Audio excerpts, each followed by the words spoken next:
Padayon karon ang pag-obserbar sa Philippine Institute of Volcanology and Seismology kon PHIVOLCS sa sitwasyon sa bulkan Kanlaon unod sa nitabong pagbanaag niini nakalabay nga adlaw. Ang maong crater glow timailan sa presensya sa init nga gas o superheated blooms o senyales sa magmatic activity nga mamahimong moresulta sa pagbuto bisan pa man kun dili kini garantiya nga mahitabo dayon tungod dili matag-an kung kanus-a mobuto ang bulkan.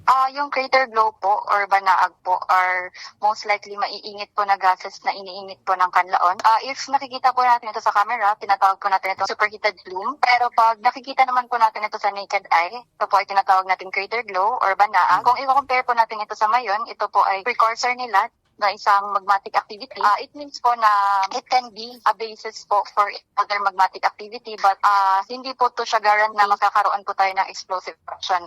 Mean to say that hindi lang po ito basis natin para magkaroon tayo ng eruption kasi marami pa po tayong parameters na ina-observe or minomonitor po as of the moment. Dugang pa nga padayong adunay ground deformation sa bulkan. Taas nga mga natalang gibuga nga carbon dioxide o ingon man mga ash emissions nga natala sinyalis usab nga adunay dili maayong sitwasyon anay isgutang bulkan Kanlaon. Tungod niini, hugot nga gipamangnuan sa PHIVOLCS ang publiko nga likayan ang pagsulod sa 4 km permanent danger zone. Gipasidan na usab ang mga mulupyo duol sa mga sapa nga magbabilantayon sa posible nga lahar o debris flow ilabi na kung adunay mga kusog nga pag-uwan. In the heart of changing lives, kini si Brigada Bong Iskoro sa 89.3 Brigada News FM San Carlos, the Music and News Authority.